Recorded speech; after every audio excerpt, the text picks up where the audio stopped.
அன்பான உறவுகளுக்கு வணக்கம் மக்களே. இந்த பதிவில் நம்ம என்ன பார்க்க போகிறோம் அப்படின்னு பார்த்தீங்கன்னா, விஸ்வகர்மா கம்யூனிட்டி சேர்ந்த முதல் மனம் தான் பார்க்க போகிறோம். அந்த அன்பு நண்பர் எங்கே இருக்காருன்னு பார்த்தீங்கன்னா, நம்ம சேலத்தில் இருக்கிறாரு. அவர் கூட பிறந்தவங்க அம்மா அப்பா யாருமே இல்லை. அதே மாதிரி பார்த்தீங்க அப்படின்னா, அவர் மாதம் கண்டா இன்ஜினியர் கான்ட்ராக்ட் எடுத்து பண்ணிகிட்டு இருக்காரு. மாதம் கண்டா ஒரு 50 ரூபா சம்பாரிச்சிட்டு இருக்காரு.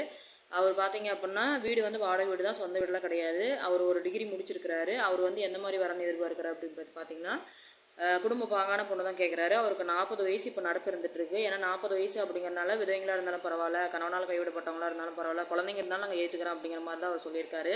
ஒரு 40லேருந்து ஒரு ஒரு 2 வயசு டிஃப்ரெண்ட்டில் அந்த மாதிரி தான் அவர் எதிர்பார்க்குறாரு. அதாவது சரி வயசாக இருந்தால் கூட எனக்கு 40 இருந்தால் கூட ஓகே அப்படிங்கிற மாதிரி தான் அவர் எதிர்பார்க்குறாரு. அதே மாதிரி எதுவுமே நான் அந்த பொண்ணுகிட்ட எதிர்பார்க்கல, கட்டின புடவையோடு வந்தால் போதும் அப்படிங்கிற மாதிரி எதிர்பார்க்குறாரு.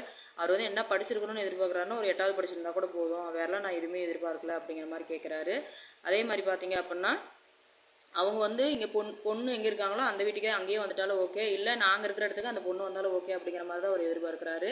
அதாவது நம்ம சேனலை ஃபாலோ பண்ணுற அன்பு உள்ளங்கள் யாராவது விஸ்வகர்மா கம்யூனிட்டி சேர்ந்தவங்க யாராவது முதல் மனம் வரனை தேடிட்டு இருந்தீங்க அப்படின்னா தாராளமாக நீங்கள் பார்க்கலாம். முதல் மனமாக இருந்தாலும் சரி, மறுமணமாக இருந்தாலும் சரி, அவர் ஏற்றுக்கிறேன்னு சொல்லியிருக்காரு.